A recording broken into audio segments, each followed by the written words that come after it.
Hey, what's going on, everyone? My name is Matt Jarbo. This is the Mundane Matt channel, and no, your your screen is not broken. There's no webcam tonight because we're going to be looking at a cold case file, and I've been getting requests to do this sort of thing for quite some time. We did it last year, 2017, did a couple of these cold case streams, and they've been highly requested ever since. So finally decided to pull my head out of my ass and decide to look into a couple of these things. Tonight we're going to be looking at the famous Keddie Murders. This is an incident that happened way back in the day, just to kind of refresh my information here. This happened on April 11th and 12th of 1981. So this particular cold case is coming up on 4 decades, and I have a feeling that it's going to be interesting because it's talked about pretty often, and I'm hoping that I'm hoping that we get some good stuff out of this one. All right. Okay. Let me see where are we at here. Let me send the links out to everyone. That way they can see it. Make sure we're in the right thing. I might actually be on the wrong window of this particular one here. My chat window might actually be the wrong URL. Give me a hot moment to fix that, because apparently I can't do this very well, or do this super good. There we go. Hey, what's going on, guys? Okay, there you are. There you are. I see. I have the wrong window up in the chat. It's from another one. Hold on a hot minute. Let me fix that. Okay. Hopefully this will work. It maybe will work. Let's see here. Okay, there we go. There we go. All right. Awesome stuff. Yeah, good to know. I'm just gonna quickly post on social media about this. All right.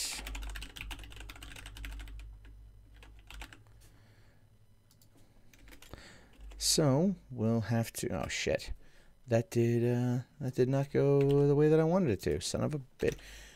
It's definitely an odd. There we go. Okay. Cool beans. Looks like we're at least we're locked and loaded in that regard. Let me post this on Twitter and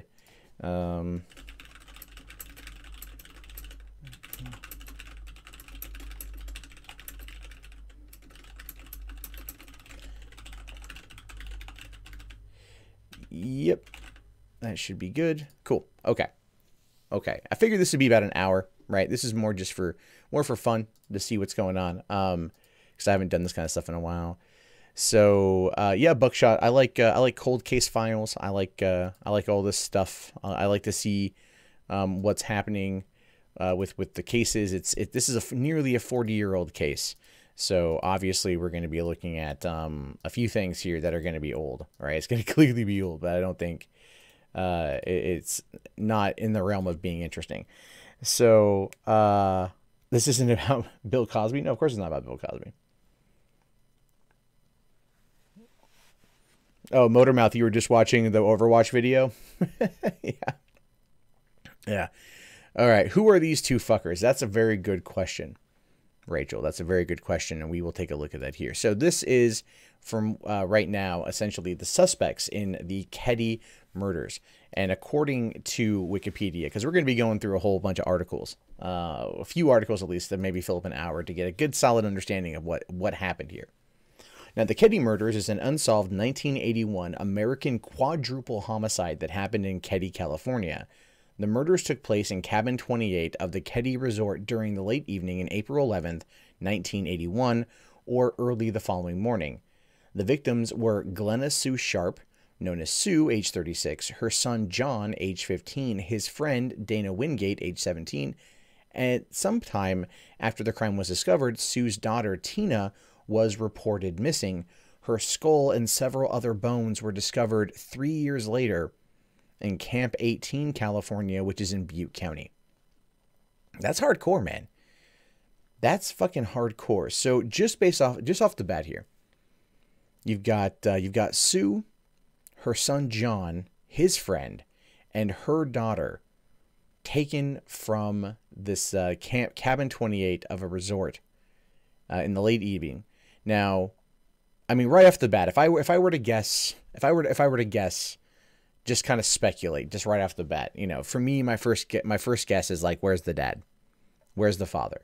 Right? Because the daughter being taken, that's something. But then again, it could have just been, you know, a pedophile or something, a really horrible scumbag. So that could have been something too. I don't know yet. I don't know, but we'll see what we find out. Now, the murders. Sue Sharp and her 5 children had been renting a cabin since November 1980. At approximately 7:45 in the morning on April 12th, Sharp's 14-year-old daughter Sheila returned home from a sleepover next door and discovered the tied-up bodies of Sue, John, and Dana in the home's living room. Plumas County deputies later determined Tina Sharp was missing from the location. The murders have been commented upon for their particular viciousness. Well, obviously, I mean, if a 14-year-old's coming home and she's discovering the tied-up bodies of you know, her mom, her brother, and her brother's friend, there's probably going to be a fair amount of viciousness there. After approximately 4,000 man-hours spent on the case, it grew cold, but in 1984, a cranium portion of a skull was discovered near Feather Falls in neighboring Butte County, a distance of roughly 63 miles or 2 hours and 12 minutes from Keddie. Shortly after announcing the discovery, Butte County Sheriff's Office received an anonymous call which identified the remains as belonging to Tina, but the call was not documented in the case. A recording of this call was found at the bottom of an evidence box at some point after 2013 by a deputy who was assigned to the case. Now, why is that? Why is it that a call was placed to identify who this body belonged to, who this person was, and then ultimately let go, and just kind of like shoved under the rug, right? That's kind of what it feels like here. It feels like it's shoved under the rug on this one. But then again, you hear about this kind of stuff all the time where, I mean, human error plays a large portion of how these things kind of play out. Now, as of November 2017, no arrests have been made in connection with the Keddie murders, although 2 suspects who had criminal records, now deceased, have been proposed. In 2004, Cabin 28 was demolished. And this is the hardest thing when it comes to this particular type of story. Very similar to the Zodiac, where the guy who wrote the book, you know, he believed who he thought was the killer. And I mean, obviously now, because this happened in the late 1960s and into the early 70s, that's, you know, the people are dead, or they're getting up there in years. I mean, the Golden State Killer, him being caught as a result of DNA testing from 23andMe and Ancestry.com, very much is interesting. Now, it says here, on March 24th, 2016, a hammer matching the description of a hammer suspect, Martin Smart, said he lost shortly before the murders, was taken into evidence by Plumas County Special Investigator Mike Gamberg. Sheriff Hagwood stated the location it was found, it would have been intentionally put there. It would not have been accidentally misplaced. I mean, leave it to Wikipedia to just give you a brief overview of what's going on, because there's really like nothing else here. But thankfully, we've got a website that's dedicated to this. But first, before we go in there, I want to kind of know what you guys think here. What are your initial thoughts? We don't have much to go on, obviously. We're looking at very basic, very brief information. But at the same time, if it's Sue and her 5 children have been renting a cabin for 6 months, right? 6 months at this Keddie Resort. Now, that tells me that it was clearly someone who knew them. It was clearly someone who knew what would be, you know, it was a Friday night, right? So it'd be less people around, right? The one girl was off. The one girl was taken. But obviously, to me, it says that there was something there that someone knew them, someone watched them. Now, granted, I haven't looked into this case before, so obviously, anything could go a completely different direction based upon the relevant available information. So what we got here is this website. It is the Keddie Case Cabin 23. It's keddie28.com. This is a website that is all about the Keddie case. And I figured this would be a good one to go through here to give us an idea of what it looked like and everything else. So what we have is we've got about the Cabin 28 Keddie Murders case. Let me just do one thing real quick because I want to make sure. Okay, that's off. Hold on.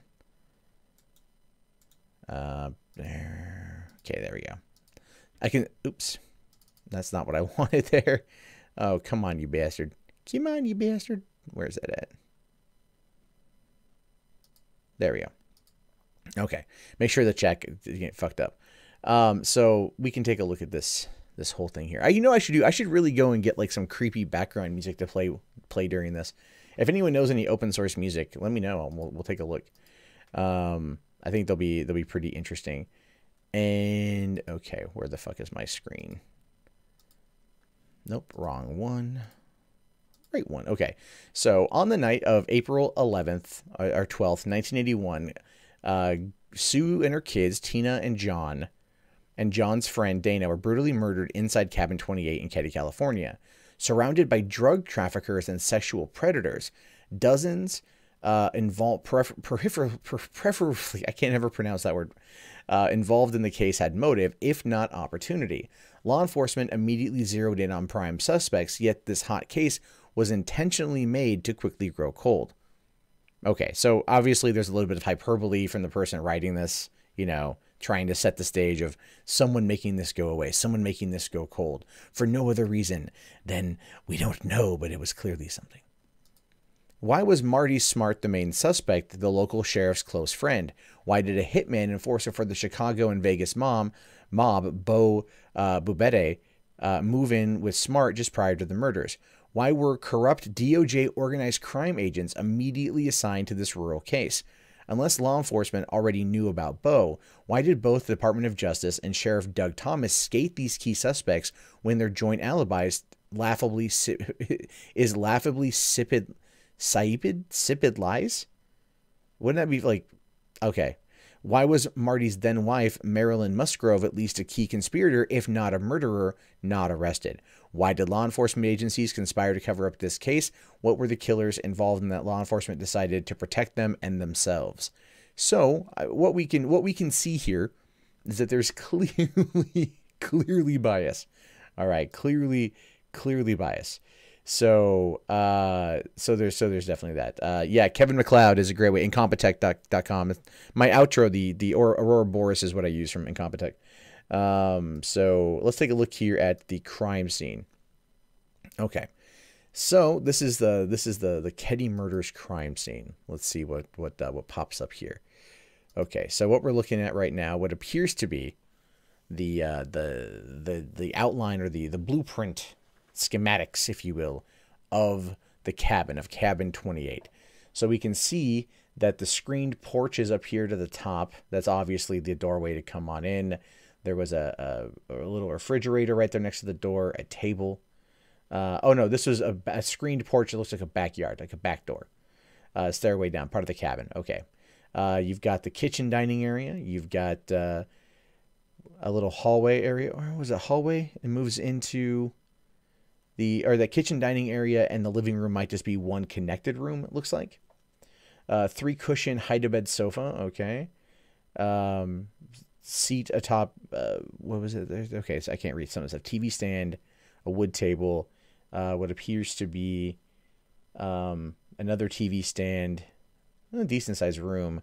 Then you've got a bedroom up here to the top right, the rear bedroom with the bed, a TV tray, and another bed. So 2 beds in the room, closet. Then next to that is the bathroom.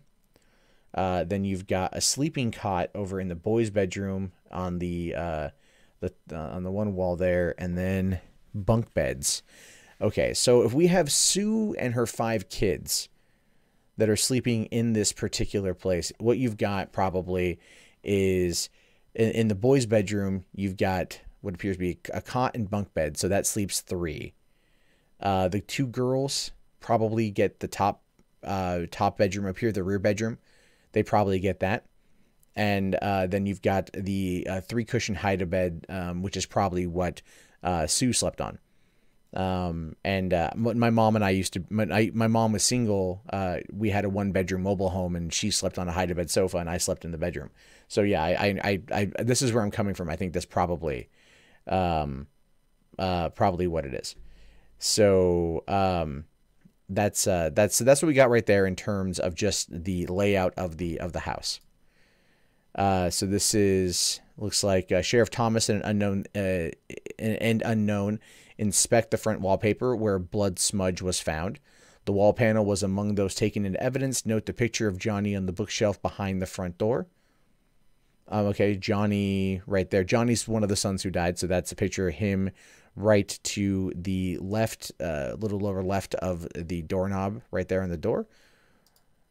Taking a look here. Okay, so this is blood on the front interior doorknob, highlights in red. Okay. I don't know if the highlights in red are coming from the person who made this website, but if there's blood smears on the doorknob, that's definitely going to be an indicator that there's some foul play. Never mind the fact that there were bodies that were tied up, so obviously there was. Now the living room here, looking at the front door towards the kitchen, note the removed wall panels resting against the kitchen partition, and the portions of bloodstained carpet taken into evidence. The TV table in the foreground holds the hamster cage. Beyond that is the trunk, on top of which is a chair table combo. The gray area is a tabletop, dirty from fingerprint dust. The phone removed as evidence was there off the hook. The phone wire had also been cut from the rear wall of the girl's room where it originated. Now, I don't know if that means that whoever the killer is the person who cut the phone cord. But if the phone was off the hook, I'm pretty certain that whoever did it took the phone off the hook then, and maybe the police just cut the cord. That would make more sense, I guess. Beyond the chair is a wooden table which held laundry and clothing and Sheila's band flute.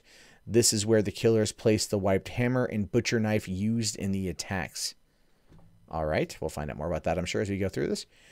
This is a soft pack of Camel regulars left on the couch by killers.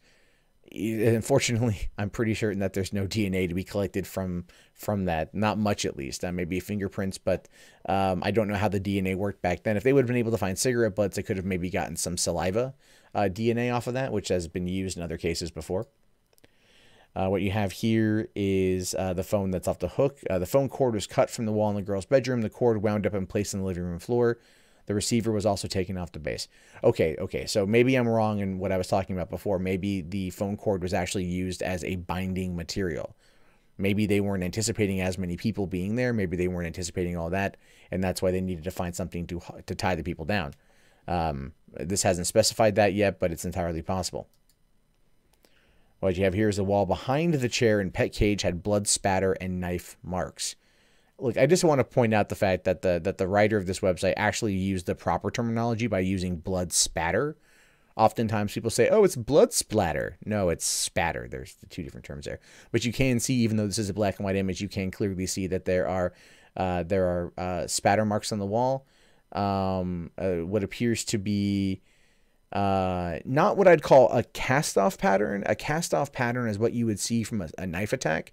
Well, it's where like upon first impact with the blade, and the removal of the blade, there's not a lot of blood, but the repeated stabbing is when you start seeing like the cast-off patterns on the wall, the long streaks of blood. That's usually from repeated stabbings and those situations. We're not really seeing that here, which appears the spatter on the wall to me would indicate that this is probably the result of what would happen from a hammer hitting somebody repeatedly.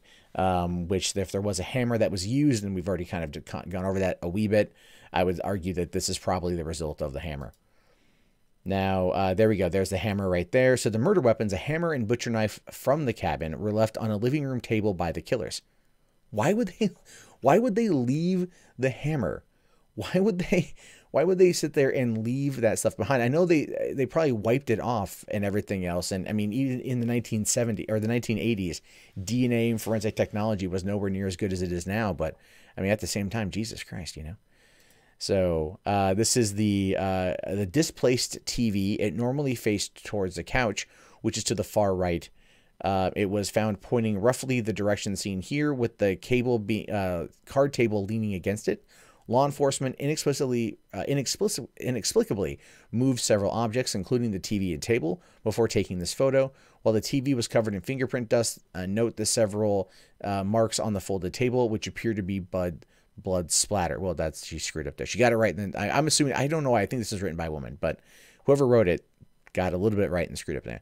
Okay, so you do see a little bit of blood spatter on the card table, but again, those are smaller droplets. Basically means that it's coming out from a little bit further of a distance. So, yeah, Rachel, you would figure they'd want to get rid of the murder weapon, but at the same time, this is not as they're just, who knows why they didn't do it.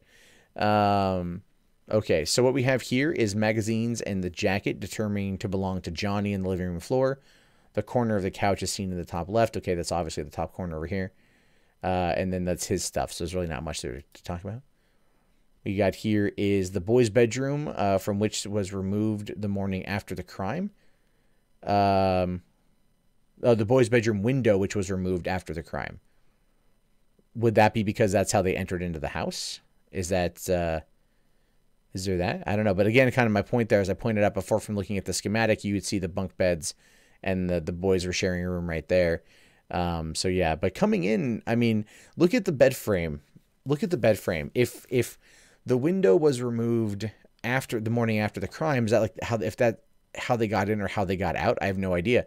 But it appears, if this is an untouched thing, given the location of the curtain here, you could see that this would be more of a maybe a coming in. I don't know. They would be hard. That frame there, kind of blocking part of the window, is a little bit weird to me. I don't know why, but it kind of sticks out.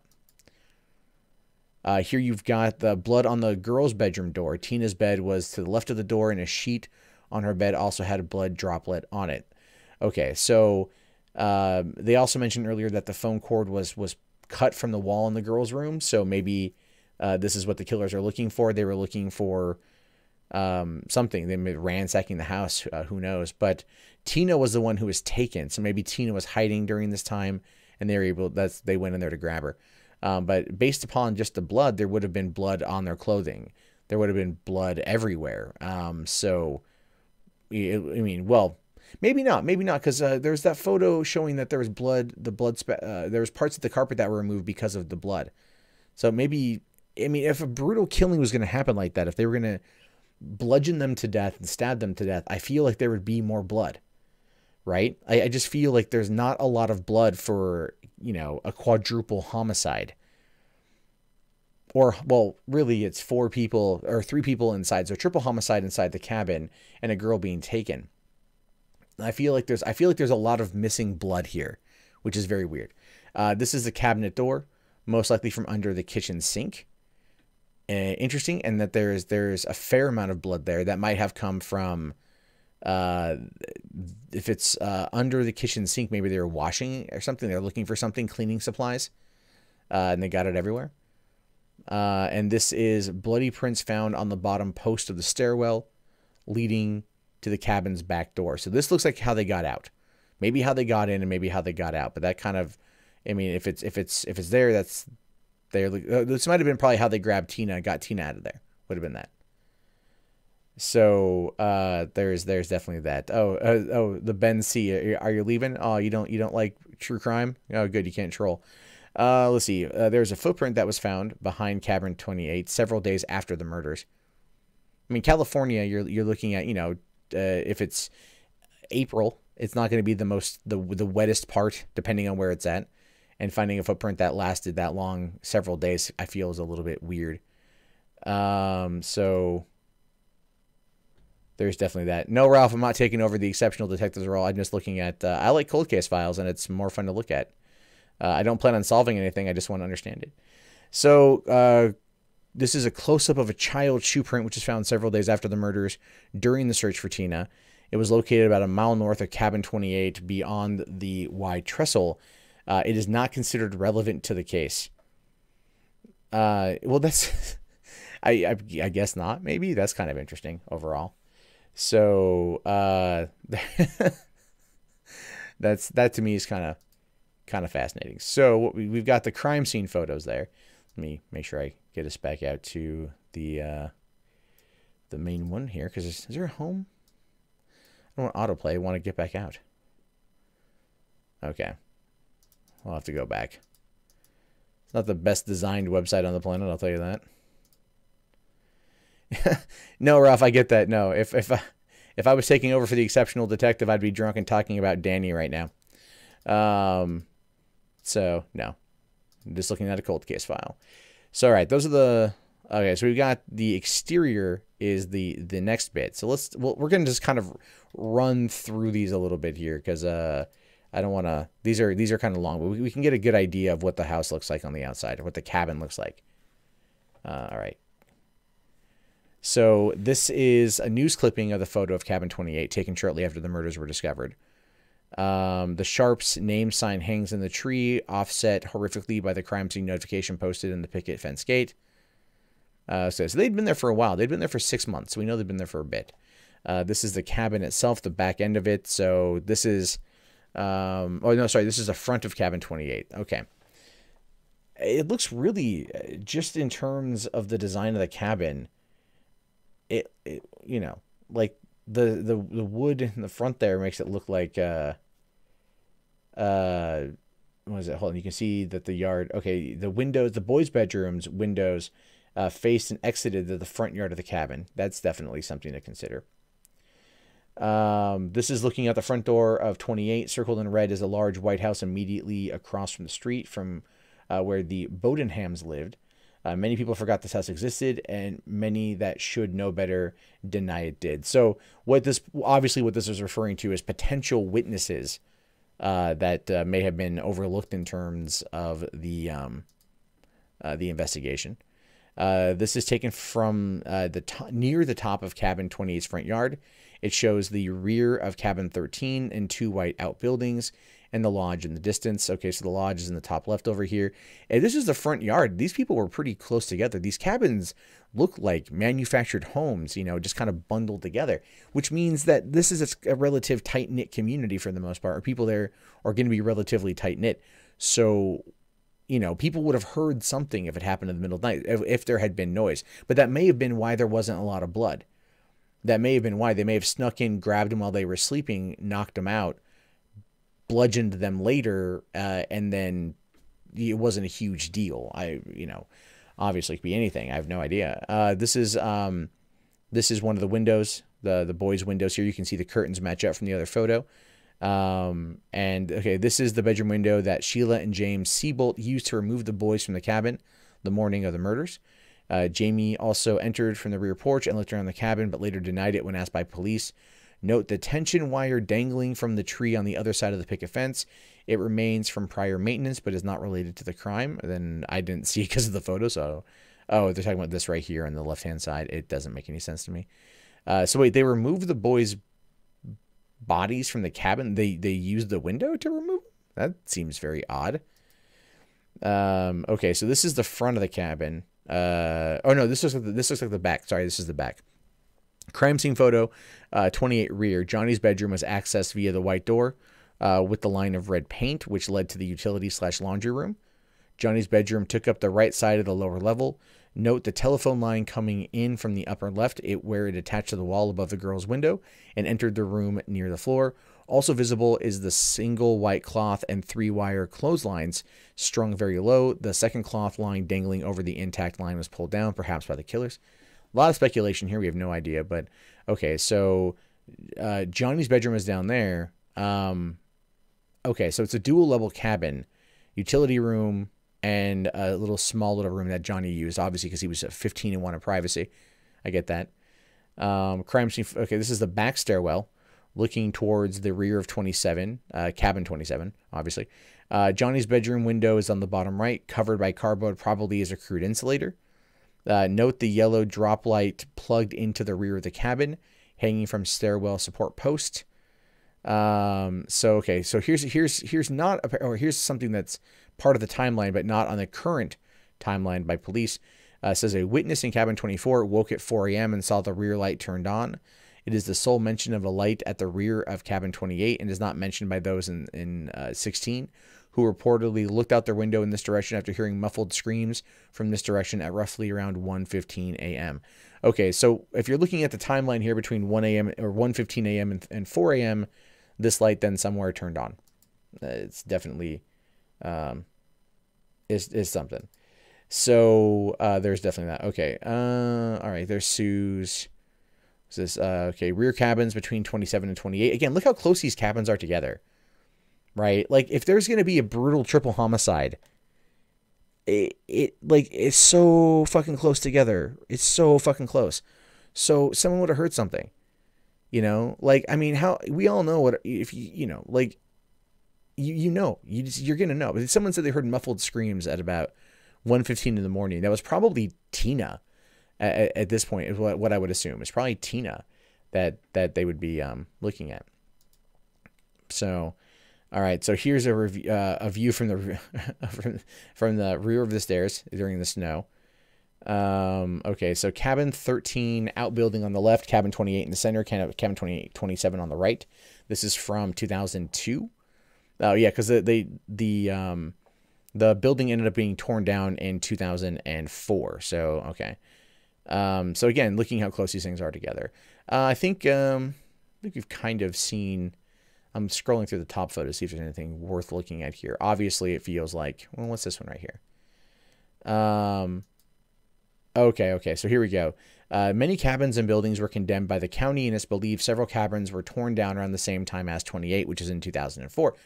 So these cabins were clearly poorly designed, but it does kind of appear that whoever broke in had a solid understanding of them. If you look at some of the other cabins, like going back over here, you can see that many of these were kind of built very similar, as oftentimes they are. They're cookie cutter designs.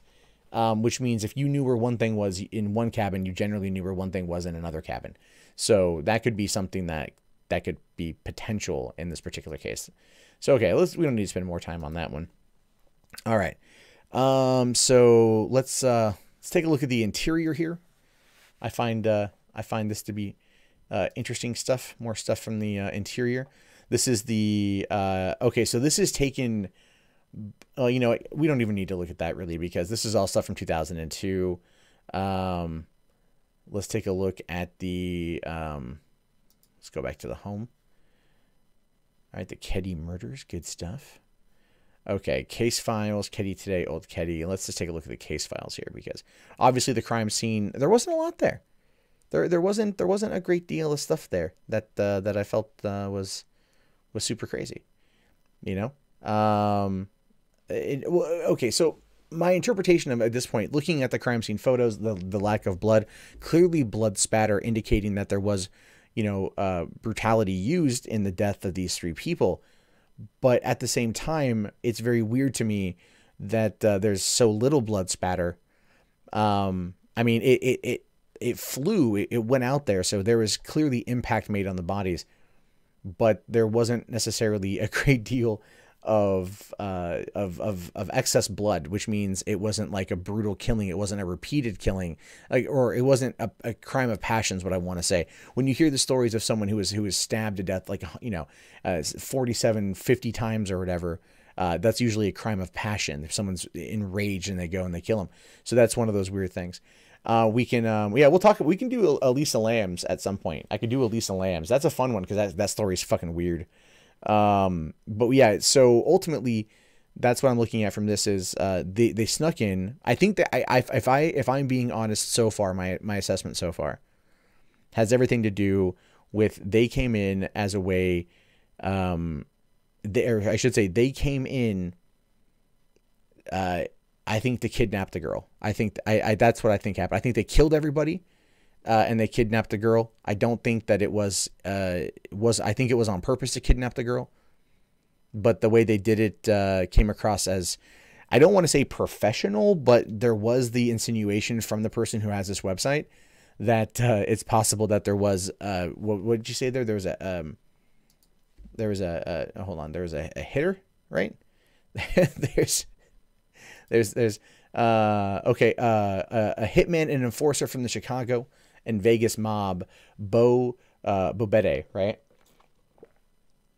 So here's the thing. If it's okay, if that is to be believed, right? If that's to be believed, then something here, tells me like it was more of not like a clean hit, but more of a professional hit, and it was definitely probably planned and probably executed well. As odd as it seems. Okay, so let's take a look at the case files here, because apparently that's what we're working at here. So this is the FBI report. I don't know if we're going to be able to read these or not. The comment here. Are there any legible comments? Shit, I'm not going to be able to read any of this. Okay.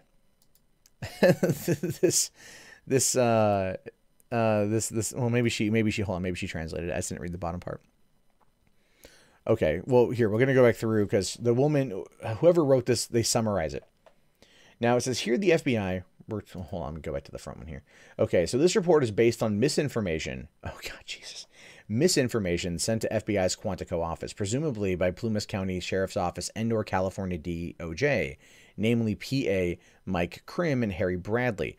Krim and Bradley were immediately dispatched to Plumas to take over the case, yet both were organized crime special agents. That is interesting. If that is true, that's pretty interesting. So yeah, this feels like an Evil Dead thing, right? Totally. Now this shit's fucking completely illegible, but we'll read the summaries if I could keep the damn thing to work properly. It says here the FBI were told Dana's throat had been ripped out with a claw hammer, which is false, and I agree with that. However, they do make it clear that the killers brought the weapons to the crime scene. PCSO/DOJ claim all weapons came from the inside, or inside 28, which is complete bullshit. Well, I mean, having a butcher knife and a hammer in a house, a cabin, is not going to be something that's out of, the knife isn't that big. It was a standard butcher knife. It's not like a cleaver, like having a cleaver left behind in a place like that could be suspicious, but a butcher knife, not really. And a hammer, like in a place that's, nearly 30 years later was essentially, it was torn down. It was torn down, like 24 years later, because it was essentially, these items were condemned, or these places were condemned. So you tell me that they didn't have a hammer on board? I don't know. But here's the thing. It says that there was, that Dana's throat had been ripped out with a claw hammer. Now, Dana was a 17-year-old boy. But that's the thing. Where is the blood? Where is the blood to back that up, right? Where's the blood that's going to come through and, be there? If you tear someone's jugular, you cut that vein, it's going to go, there's a lot of blood, unless Dana was already dead. Now, that's not to say there's not going to be any blood, but your heart's not pumping. It's not going to be going out as much. So it's, who knows? Who fucking knows? All right, so it says this report is based on information sent to the FBI by other law enforcement, and is filled with rank misinformation and bullshit. Who was lying to whom and why? How do you know it's full of rank bullshit? This is where this website's getting a little bit hard to read, and it's getting a little bit annoying because it's clearly biased without ever explaining itself. And then there's no summarization here, obviously. Okay, here it's claimed Tina was with Sue and her siblings all day. Yet everyone we know of says Tina was left by herself in Keddie while everyone else was in Quincy. Also, why did Tina find the need to have so many hiding spaces? Who knows? Who knows why Tina had so many hiding spaces? Who freaking knows? Okay.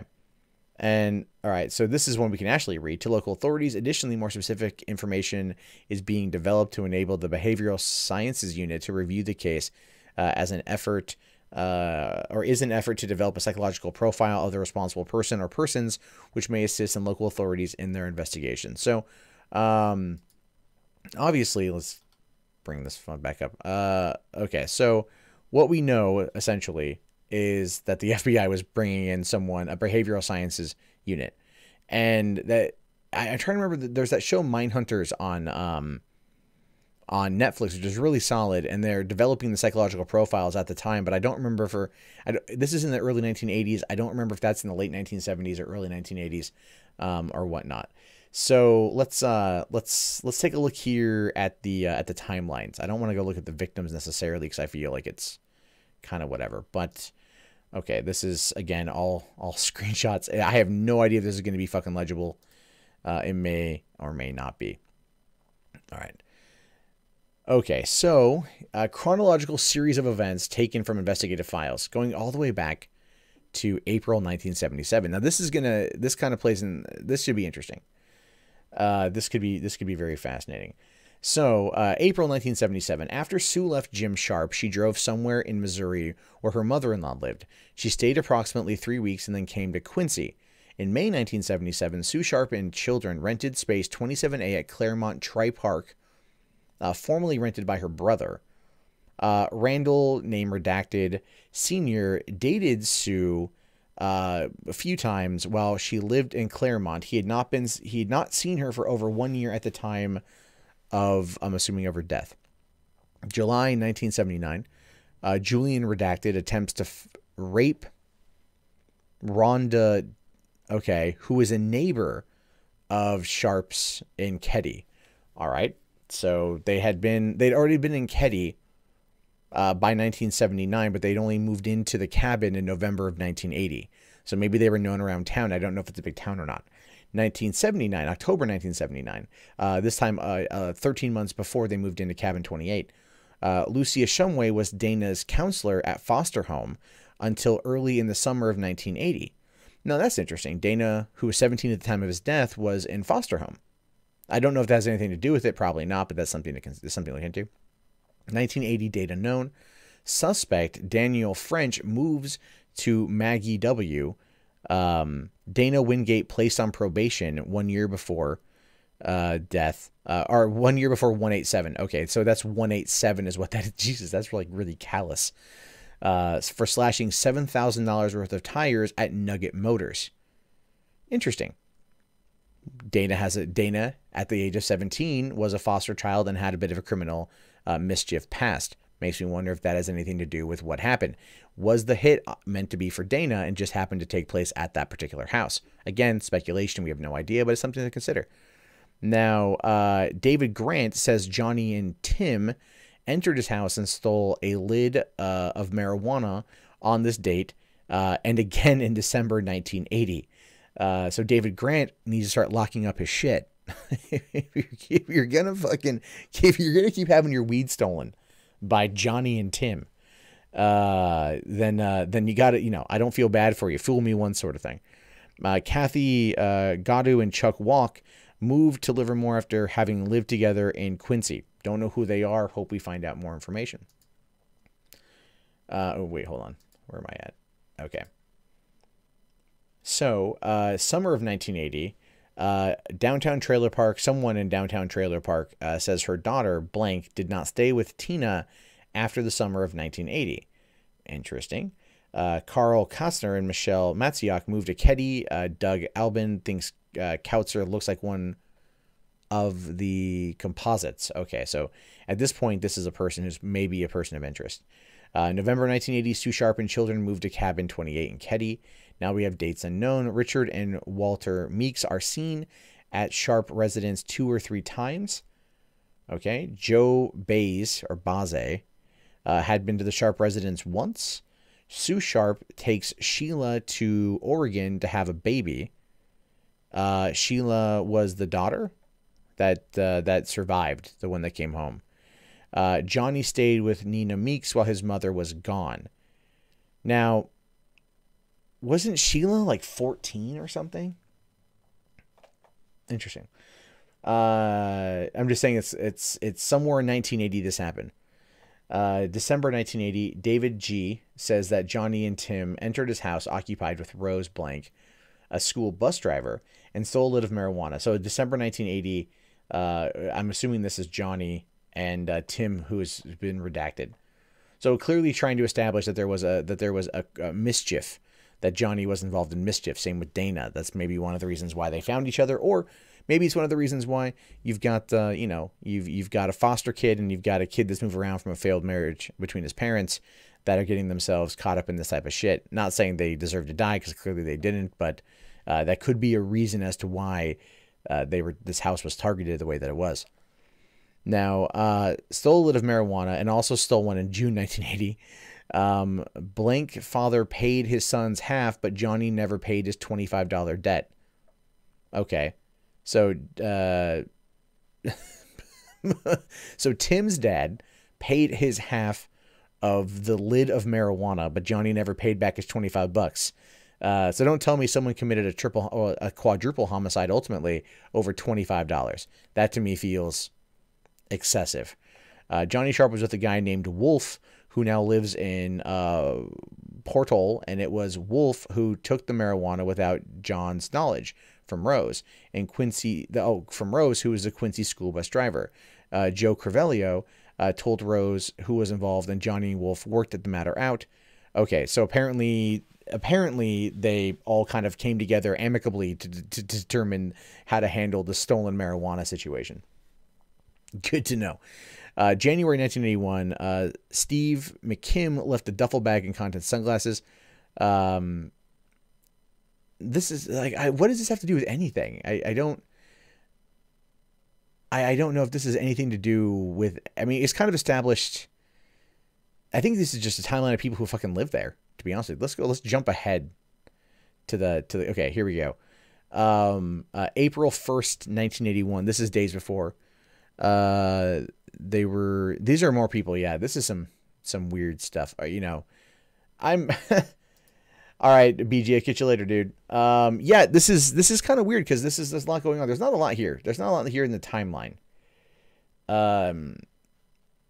So this is the thing with this website that I find to be interesting is it talks a little bit about it, but not giving a great deal of information. I feel like let's take a look here at the, case synopsis. How about that one? All right. Maybe we should have started with this one. Probably. Because this gives us at least something to go through that maybe is cohesive to an extent. All right. So, in November of 1980, Sue Sharp, known as Sue, moved her family from a tiny cramped trailer in Quincy, California, to the comparably large 3-bedroom cabin 28 in nearby Keddie. A Navy wife who had been stationed around the country, she and her 5 kids had been kicked out of their Connecticut home by her abusive husband, James, in 1979. They moved across the United States visiting family and old neighbors before settling in Quincy, where they rented a trailer that her brother had just vacated. Despite Keddie being a rundown, low-rent railroad town in decline, the kids had more room in the cabin, and their yard was in the forest, stream, and railroad tracks. Okay, so that makes more sense to me. It's like, got the 5 kids, trying to, get away from an abusive husband, move to a place where there's affordable living, even though it is a rundown, low-rent railroad town long in decline. Something. Johnny, the oldest of 15, took an unfurnished room downstairs of the small utility area in the partial basement. And with no internal stairwell or bathroom, he used the back stairs or the front door to access the main cabin, but was otherwise happy with his relative independence. The younger boys, Rick, who is age 10, and Greg, age 5, shared a bedroom at the front of the cabin, adjacent to the living room, when Sue and her youngest daughter, Tina, shared the rear bedroom opposite of the kitchen. So I was wrong about who was taking the front room. So Sue and her youngest daughter shared the rear bedroom. The younger boys shared the front room, but there were 3 beds in the front room. Right? If there were 3, here's the thing. So there were 5 people that were 6 people that were living there, and it's a minute detail. It's just I don't need to get caught up on it. Let's see. In mid-February, the elder daughter Sheila joined the family after giving birth to a baby in Oregon. Okay, I was right. She was 14. Which was swiftly put up for adoption. At the time, Sue slept in the twin bed while the girl shared the queen. Or sometimes Sue slept on the pull-out couch in the living room by the TV. Okay, so they intermixed around in the pull-out bed. Times were hard in Plumas, as they had always been, and Sue had to make ends meet with the $250 she received from the Navy, which just covered rent. Man, rent for $250. That would have been the time. Food stamps and other social welfare. And the stipend she received for being enrolled in CETA, a federal education program of the era. She had been described as quite reserved, a woman who primarily kept to herself. An FBI document dated a month after the murders depicted her as much as her neighbors had, saying here she was not a fancy dresser and was best described by casual associates and neighbors as a loner. Sharp had one close girlfriend, a neighbor woman with the last name of Meeks. Sharp's only known source of income came from her position as a CETA worker, wherein she was paid to attend school, the Feather River Community College, where she was to learn a business trade. She was described as being a good student who studied hard and obtained good grades, but who was a loner and who did not participate in the social gatherings such as coffee breaks. She had no other source of income other than $250 a month. Or sorry, I should say no other known source of income. Other than $250 a month allotment check from the U.S. Navy via her husband.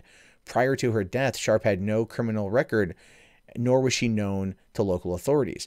Well, it could be one of those old stories here where she's working this job or she's getting this enough money to get by, but not enough money to feed herself, her children, her grandchild. Or, well, the grandchild went up for adoption.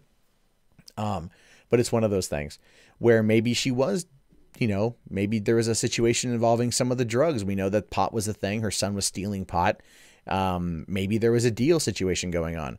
Not out of the question, but then again, there's clearly nothing here to suggest that that would have been the case. Now, Stu still managed to date with some frequency, and while her romantic ambitions remain unclear, several of her boyfriends simply seemed at odds with her background and temperament. Plumas is a county of disparate social and economic classes, a place where the American dream went to die decades ago. Well, that's peachy. Opportunities to better oneself, much less climb the ladder, are slim to none.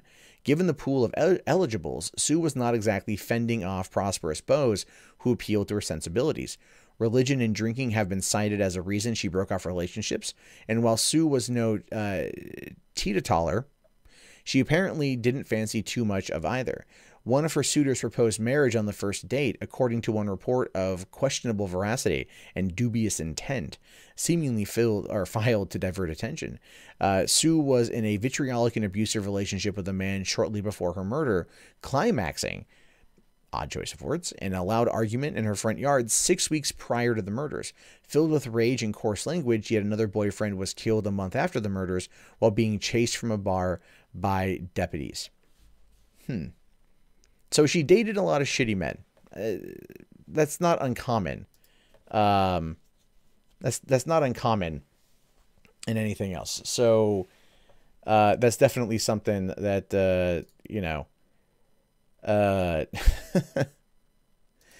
that's not uncommon for anything at this point. Is to see that. And what we've got here is a person who kept to herself but dated a bunch of shitty dudes. And maybe one of them did have something to do with it, right? So there's definitely that. But let's go on here. So it's been claimed that many key persons of interest either dated Sue or had their advances rebuffed by her, or were simply infatuated with her. Her most recent known boyfriend, Daryl, had been introduced to her a week prior to her death, and they had spent much of the time with each other in the ensuing days, either at his nearby trailer or at area bars playing pool and drinking beer. Their last date was 2 days prior to the crime, after which Daryl left Keddie to spend the weekend with family in Paradise, California.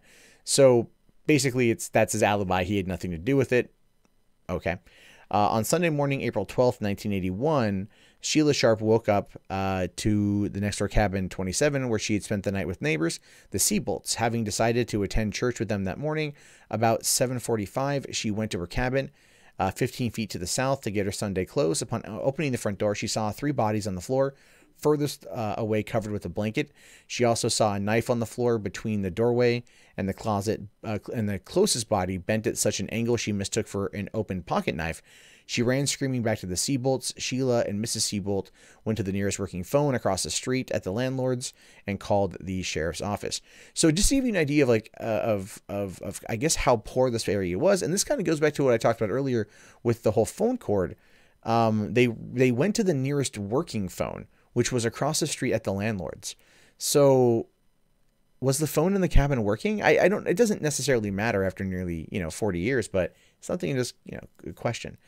As the Plumas County Sheriff's Office dispatched a car to the scene, Sheila and Zanita Stiebold returned to 27 and, with the help of Zanita's son Jamie, knocked on the boy's bedroom window. Jamie pulled Jamie pulled 3 unharmed kids from that window. Greg, Rick, and neighbor Justin Smart, who had spent the night on a sleepover. Oh, that's a fucking that was not talked about anywhere else. Jamie then went to the rear of 28 up the stairs, inside through the back door, which was open or left ajar by the killers. After looking around and searching for survivors, he rejoined the others outside. Soon the sheriff's squads would be on hand. Okay, that explains something, because when I was looking at the pictures of the situation, they said that the boys were removed, and I'm like, is this where the bodies came from? This made no sense. But no. There were 6 people, 7 people in that cabin at the time of the killing. There were, there were 7 people in that cabin, right? You had the mom, you had Johnny, you had Dana, you had Tina, you had the boys that were in that rear bedroom that was very, very, very close to where the bodies were discovered.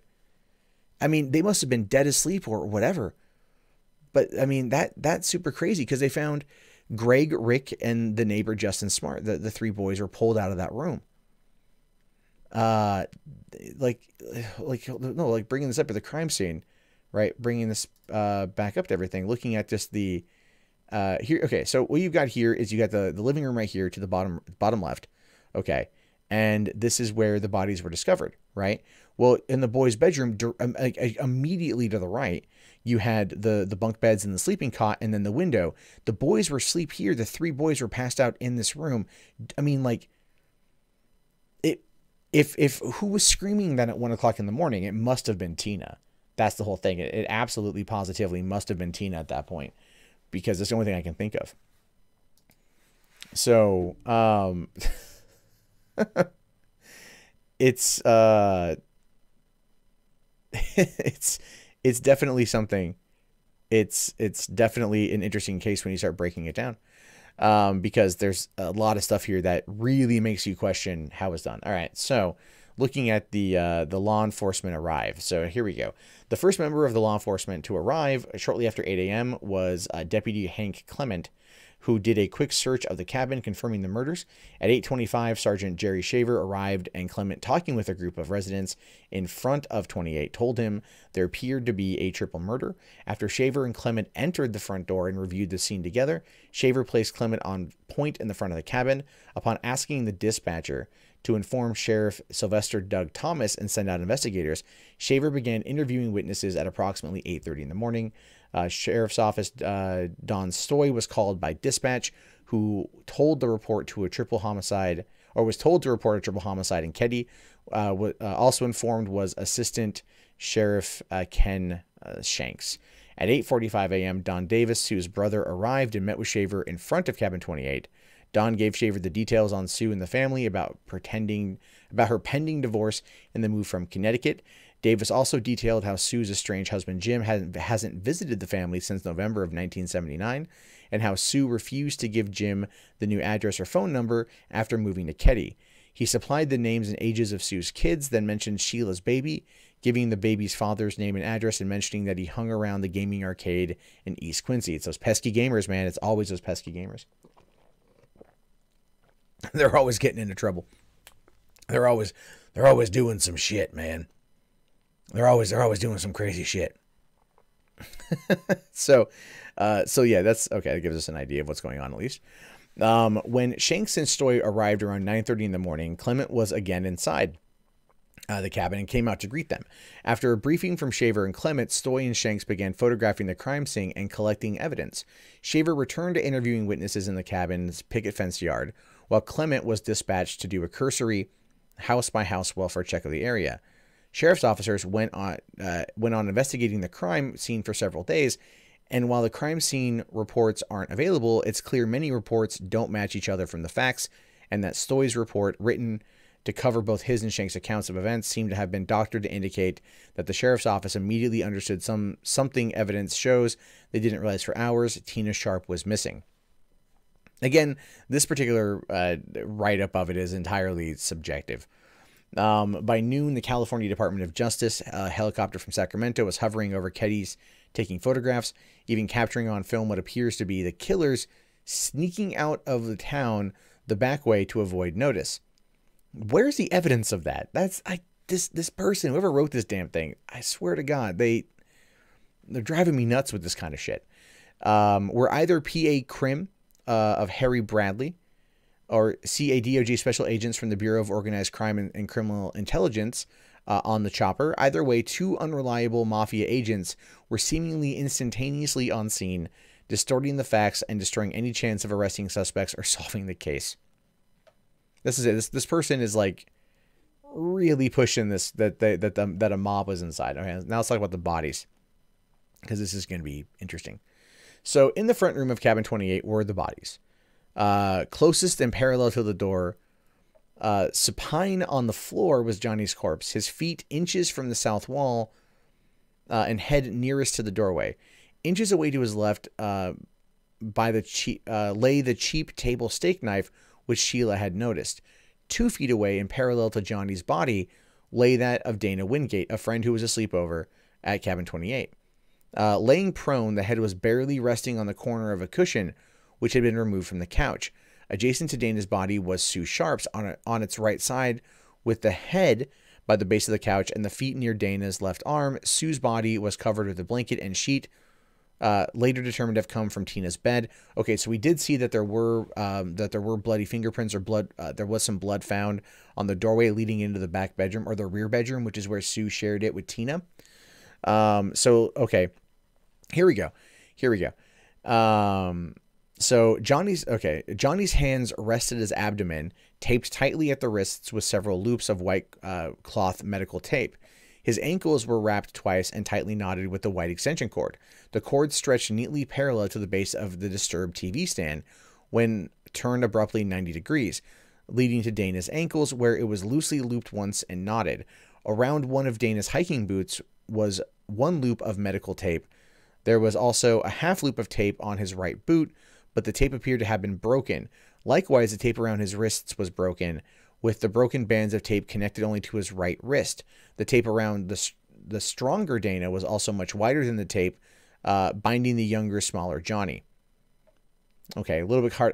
Basically, everyone was kind of taped up is what I'm getting at here. Sue's ligatures were by far the most complicated. Her wrists and ankles were bound with the narrow medical tape relatively loosely.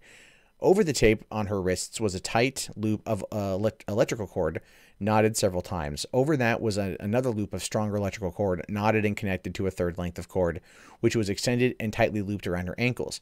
Seems like they kind of hog-tied her is what I kind of get from this. And yet another length of wire superfluously tied her ankles together. The cord between her ankles and wrists was so taut her legs and knees were drawn together. She was also gagged with a bandana and her panties, with several lengths of med tape applied on top of them. So she was bound with a pair of her underwear and taped around her head. I mean, obviously, okay. So to be continued. How is this to be continued? The damn case is fucking, old and shit. Like, it's almost 40 years old. I don't know what the hell this person's doing. So, okay. So that's kind of where we're at with this at the moment here. This is the hammer. What's this important thing here? What are they saying? Oh, geez. Okay. So the person who wrote this website has been trying to raise money, to raise $2,200 to run it.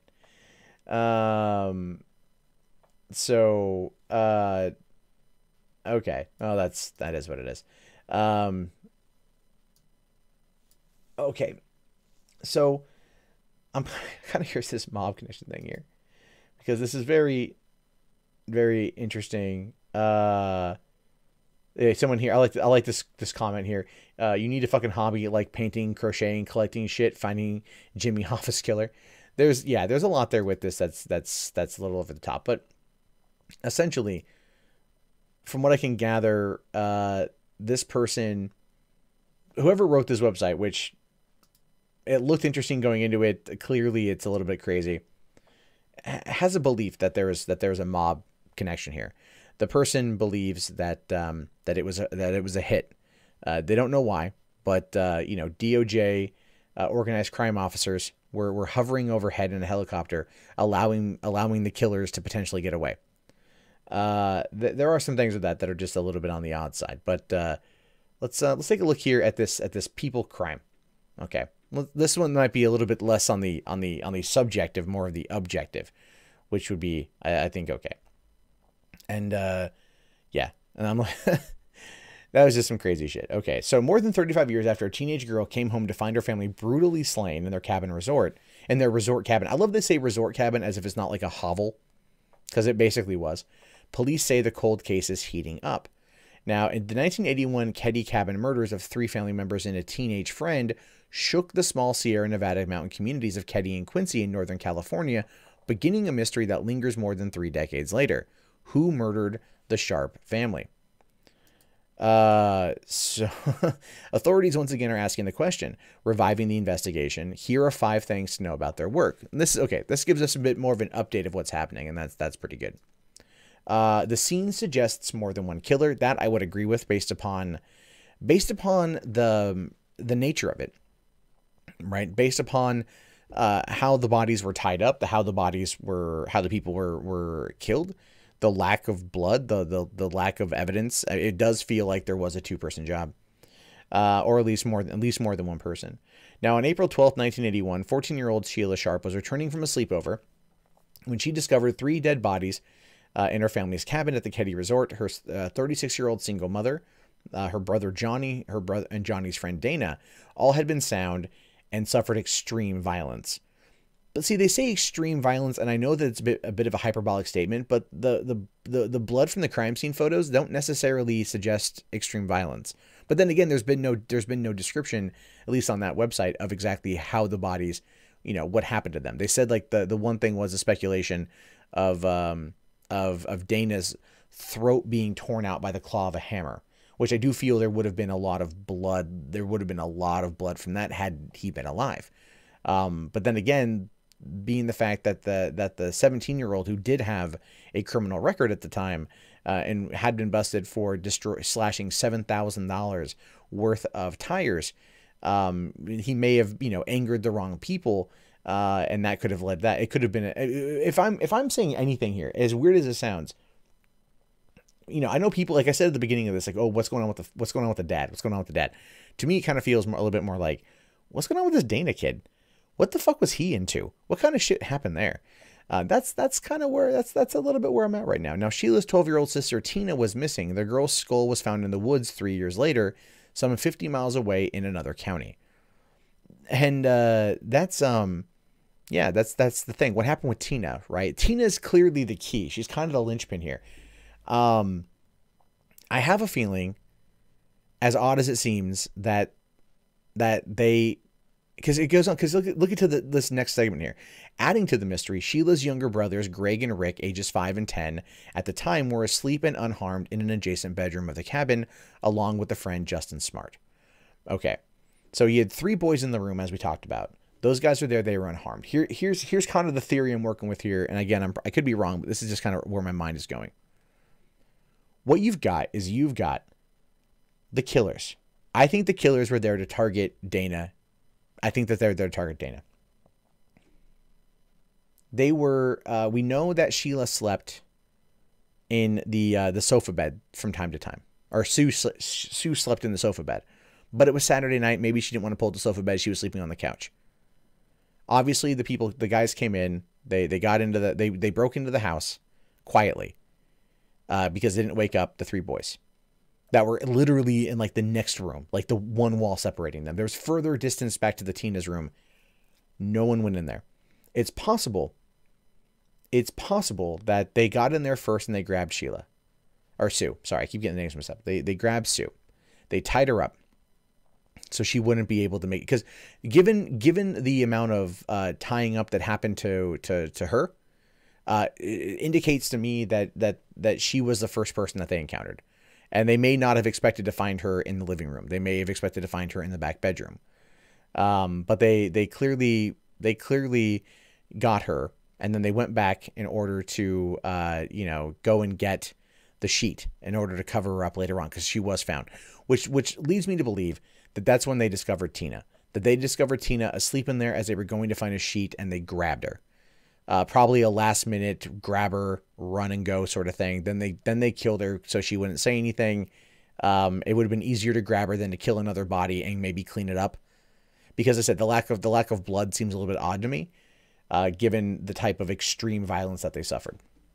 This is all kind of weird shit. Again, this is all kind of absolute speculation at this point. So there's that. And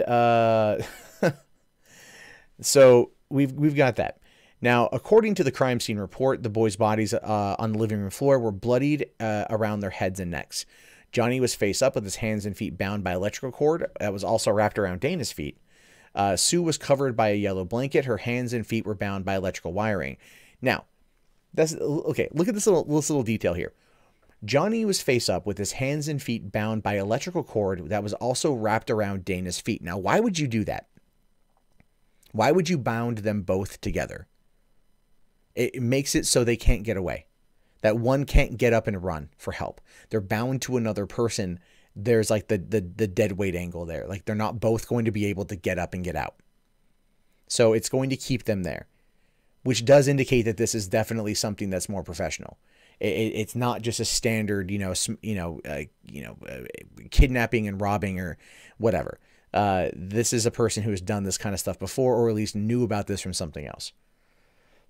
That's kind of where I'm at. Now, Sue was covered by a yellow blanket and her hands and feet were bound by electrical wiring. Obviously, like I said, I think that they discovered Tina when they went back in to go and take the blanket. The three were killed using knives and a hammer. A bent steak knife lay on the floor, and a butcher knife and claw hammer, also both bloodied, were side by side on the small wooden table next to the entry, next to the entry to the kitchen. That's the thing is hitting somebody with a hammer in the head, like in the temple, could kill him. Right? I mean, like it's like a blunt smack to the head. It's just going to kind of take him down. And it doesn't make a lot of noise, depending. But the knife could have been used to finish the job. So there's definitely that. I mean, again, this is all just kind of what I'm thinking. Whoever did this, there was more than one person to have all that blood all over them. Says Doug Thomas, now 76, who was the Plumas County Sheriff at the time of the murders, leading the investigation, but who soon moved to another job and has since retired. Whoever did this, and there was more than one person, had to have blood all over them. But based upon what I could see from the crime scene, it didn't look like it was that much blood. You know what I mean? Like, but then again, maybe the spattering that we saw was because they were taking all the blood.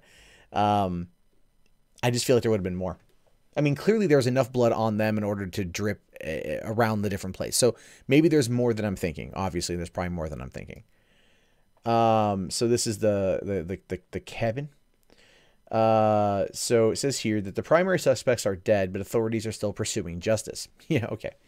Among those questioned in the killings were Sue's neighbor, Marty Smart, who lived 2 cabins away with his wife, and Justin Smart's mother. It emerged that Marty was angry about Sue's interference in his troubled marriage. Authorities also interviewed Marty's ex-con friend, Bo Bobette, who had moved in with Marty. Now, that's what the other website was trying to say, that that Bo was a hitman and an enforcer for the Vegas and Chicago mob. But again, like I said, this felt like a professional. This felt professional based upon tying up the people, how the bodies were discovered, and everything else.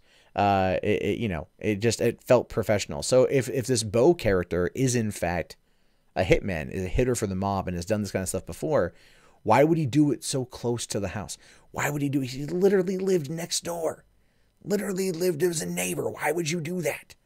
It doesn't feel professional, right? It just doesn't feel professional.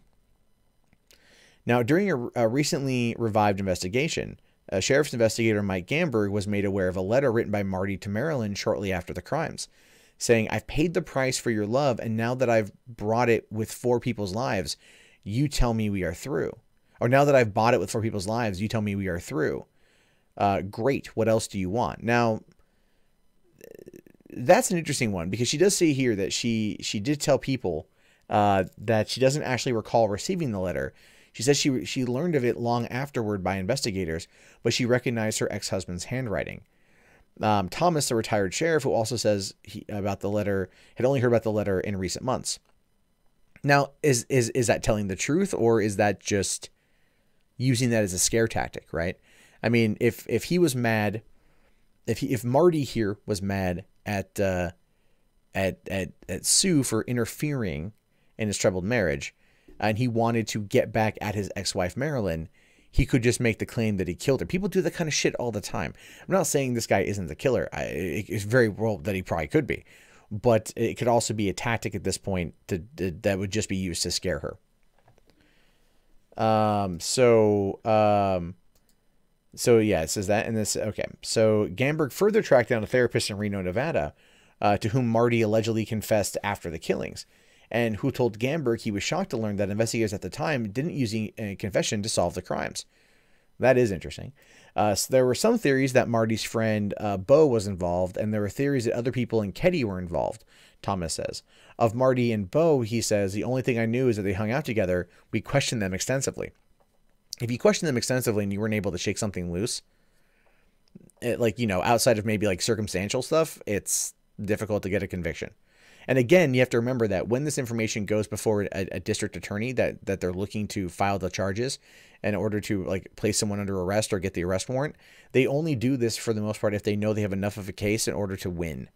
So as weird as that sounds, like if they don't try to scattershot this shit in the dark, they try to make sure they have enough evidence in order to get to basically guarantee a conviction in most cases. So who knows that they didn't want to, waste the county resources on trying to solve the murder of, 3 people in a cabin. That was like in a basically a rundown railroad town, I mean, that kind of shit happens. They weigh the pros and the cons of the cost. And if there's no money there, no one's going to care. So I see in the chat there's suggesting that it might be a cop. That's entirely an idea. Now with nothing in those first weeks tied to the crime, Thomas says neither were charged. Both left the area. Bo died in 1988 and Marty died in 2006. Yet Gamberg and current Sheriff Greg Hagwood believe the evidence leans towards those 2 as culprits, saying if a case needs to be pinned there, we'll pin it. I'm a little bit confused on that one. So saying if the case needs to be pinned there, is that like you're at this point you just want to seek some justice, and so you're just looking to pin it there in order to make the cold case go away, to have it not be part of your filings anymore? It does sound a little bit, I mean, granted, it's only a snippet from an interview, so the context of what he's saying precisely could be on the up and up, but I also could see that being used against him. Now, Thomas isn't so sure. He says it's very easy to say somebody's guilty when they're dead. They can't defend themselves. I don't think either one of them was involved. And that's the whole point I'm trying to get to here is if we need to pin it on him, we'll pin it on him. Yeah, but that could be really, really, really bad, man. It could be really, really, really bad. Now, the investigators have a personal stake in the case. Keddie and Quincy are 7 miles apart. In the larger community of Quincy, with a population of just under 2,000, Sheriff Hagwood was a schoolmate of victims Johnny and Dana. And the summer before the murders, they'd all worked together as teenagers on a painting crew. Hagwood's mother was a teacher who had Tina in class. Okay, you can see that he wants to bring justice to his friends. I get that. Hagwood had also a childhood friend who lived in Keddie Cabin 28 long before the Sharps moved in there, saying, I stayed at that cabin probably a dozen times. So he has an emotional connection. I get that. Now, Gamberg knew the boys as well. As a martial arts instructor at the time, he taught both Johnny and Dana, and says Dana was at his home the day before he died. Says it struck this community harder than anything. And I think it struck him harder than anything. Right? I do. I think it struck him harder than anything. That's why he wants to see this thing come to an end. Whether or not that's clouding his judgment in terms of trying to bring this thing to an end, whether or not he's trying to do that, we have no fucking idea. But at the same time, you can see that there's very much a personal investment into this case and very much personal investment into trying to solve it, but it could get in the way of him.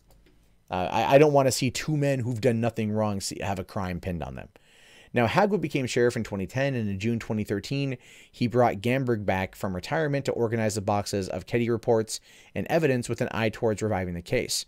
Marty Smart's letter was an early rediscovery. But if Marty Smart's letter was an early rediscovery, why in the ass was it not brought up before back in the day?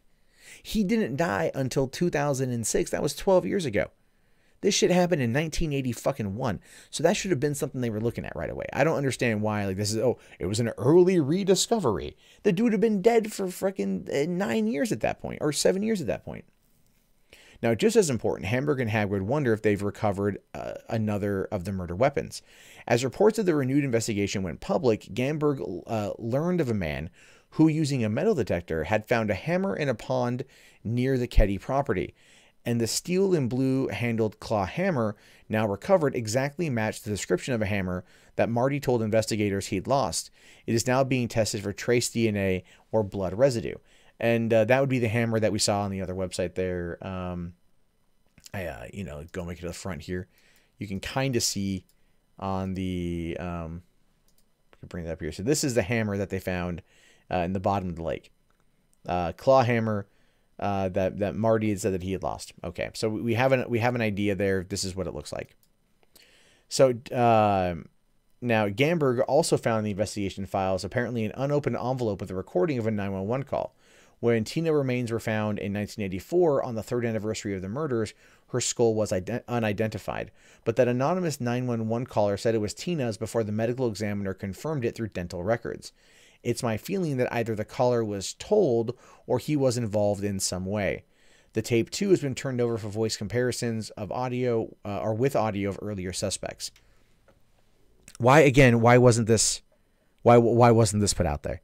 Right? Like I understand that sometimes some things end up getting them slip between the cracks. Right? I get that. I get that. But we're talking 2 pieces of evidence here. A letter of basically admitting that they had done it from Marty. Okay. Then you've got, someone calling in and saying like, to 911 and saying, oh, this is the body of Tina. Her skull was discovered. Right. And before dental records could confirm it, someone admitted that this was her body. Therefore, later on being verified by the medical examiner. Like it's just, and it was an unopened envelope. Again, I think they just stopped caring, right? I think they stopped caring. I mean, obviously the sheriff who went to school with these guys who knew them, to him, it's personal. I get that. And for that, I actually I'm very impressed that he's continuing on and he's been able to uncover a couple extra things and everything else, which is cool. But you could tell that the sheriff's department gave so little fucks about these people. You could tell that from just reading this, just the overlooking of shit. Now, whether or not the Bo guy was a fucking mob hitter and organized crime came on in and were like, let this fucker go because we need him to bring down some larger fish sort of thing. He died fucking 7 years later and shit. So we don't know. It just makes no sense to me, but it just, that drives me up the fucking wall. That just drives me up the damn wall. Anyway, so investigators can confirm the killers, or people can confirm the killers' identities. Now, a vital thread, Gamberg says, is who knew about Tina's remains placed in an isolated wooded area in neighboring Butte County, and who may have helped put them there. There are people locally who know more than they've said, Hagwood tells People, and I believe we've identified some of them, and we know who they are, and we know where they are. And I have every confidence that they either participated after the fact or they have firsthand information. It's obviously a worthwhile pursuit. There's not an expiration date on homicides, and to the extent that we have surviving siblings and family members, it is our fundamental obligation to them to understand who did this and why. And I agree with that too. And if there are people out there who might have firsthand knowledge or have been a part of the dumping of this body or the murder of the 12-year-old girl, they definitely need to come forward. I mean, cop a fucking plea deal out the ass, but and I'm pretty sure the sheriff would be like, I'll fucking go to the goddamn DA and fucking make a goddamn recommendation. You get me a damn deal, because you could tell this is personal for him. This is his fucking rosebud. He wants to solve this shit. But he said, how close are they to solving the case? He says, I don't know. I know we're closer than we've ever been. And this episode, People Magazine Investigates, did air on Discovery. But this is from, when is this from? This is from, a year and a half ago. So going back to these guys right here, these are the 2 suspects. Obviously, I think it's referring to Marty and to Bo. I think this is who we see at this point in time. Now, we've been going over this case now for about an hour and a half. I think it's been pretty interesting. I do want to know your guys' thoughts on this one. So we'll spend the next few minutes going over your thoughts or your opinions. because we think we've got 196 people watching right now, which is fantastic for just a random middle of the night murder mystery stream. If you guys haven't already, please thumbs up the video. Help it get to help get it to 100 likes. We're close. I think we can do it. I think we can do it and shit. And we can definitely do that. So hold on. Gang Reaper says there's been creepy confessions on 4chans from stuff like this. Are you talking like this direct case? Or are you talking just people in 4chan saying that shit? Because it can be whatever. The guy on the left looks like Teddy Roosevelt. He does. Yeah, he does look like Teddy Roosevelt a little bit, doesn't he? Let's see. There's another article here. I'm looking to see what's in the article real quick. Not too much. Oh, okay. It basically just recaps what I just read. So there's that. But yeah, I think it's an interesting case, but I stand by my thoughts there. I stand by my thoughts that the sheriffs just didn't care. I think that's why the current sheriff, Sheriff Hagwood, I think he's the reason why this is getting as far as it is. I think he cares. I think it's his personal mission in life. I just hope he doesn't, because he did make the comment about pinning it on them, if they need to have it pinned on them, and I think that's a big part of it. So, is mayonnaise an instrument of what? So, there's been like top creepy confessions from killers on 4chan. Yeah, I think I've done some stuff on that before. But ultimately, looking at this particular case, now, do you guys have any, for those of you who've been around for a while, and I know some of you guys got in a little bit late, Smash Fox here says it was probably Marty and Bo. It was probably them. It was probably them. I would go as far as to say, it does seem to lean towards that direction right now. But why? Why kidnap Tina and then kill her 50 miles away and dump her body? Right? Why do that? Now, speculation, again, because this whole thing's been speculation has been that, at least from my end, it would be to throw off the scent. Because we don't have a motive. We don't have a motive. There's been no motive yet. The person who wrote that really fucking cringy website, their idea of a motive, their entire thought process is that it was a mob hit, right? That it was a mob related thing, and that the cops looked the other way because the mob, right? That's what they've been kind of pimping. That's their whole idea. I don't agree with that. Here's the thing. If Bo worked as an enforcer for the Vegas and Chicago mob, and people knew who the fuck he was and everything else, and they went after him that way, like that could have been, helping out a butt. Kidnap the girl, take her out somewhere, shoot her in the head or kill her, leave her body. They're never going to fucking find it. They're going to think that it's probably the ex-husband who came in, killed them, took the girl, and left. But it doesn't make a lot of sense that the ex-husband would come in and kill his own kid. And if it was the ex-husband who would come in, right, who did it, then there would have probably been shouting, and the three boys in the other room would have probably been identified. They probably would have woken up. But the mere fucking fact that there were three people, three young boys that were feet away through, this thing didn't have thick walls, right? The cabin didn't have thick walls, but they were just on the other side of a wall. And they did not wake up at all. It wasn't until the morning when their neighbors had to go and get them out of their window. That to me tells me that this is far more professional than just some random burglary. So yeah, it probably could have been Marty and Bo. I mean, Marty essentially confessed to it in terms of the letter sent to his ex-wife that she never got. He confessed to it to a therapist in Reno. But the thing is, they knew about this shit, and he died fucking 12 years ago, but there was a long time. I think that once he left town, once he got out of there, they just stopped looking. I think that's what it boils down to. If a guy named Bo was involved, he did it. Maybe they raped her and killed her. Well, we don't know if they raped her. Craig Waters claimed much later that he drove John and Dana part of the way. Part of the way for what? You got me a little bit confused there. What's the part of the way? I'm a little bit confused there. Who said that? Mark Peterson. Who is Craig Walters? I'll take a quick Google search on that one. Let's see here. Keddie Murders. Okay. Okay, so here's a post from 2012. I'm just quickly vetting it before I show it. If it brings it up here, it's going back to that fucking website again. 'Cause they got a forum. They got a forum of things. So of course it was Marty. Wouldn't matter because he's dead. You can't bring justice to a corpse. No, that's true. Okay.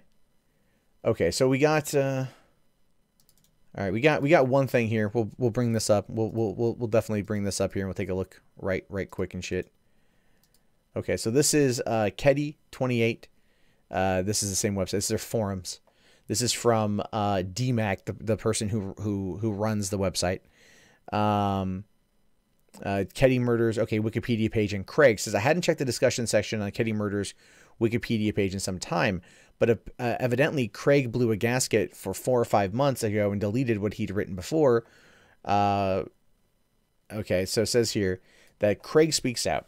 There is no point for myself to lie, and I've stated things that happen all the time in Quincy and Keddie, which include details about the Keddie driveway and gravel area, kitty corner of Keddie driveway, where my apartment was at Feather River, and how I became friends with John Sharp and Dana Wingate, and even went to Feather River College with Sue Sharp.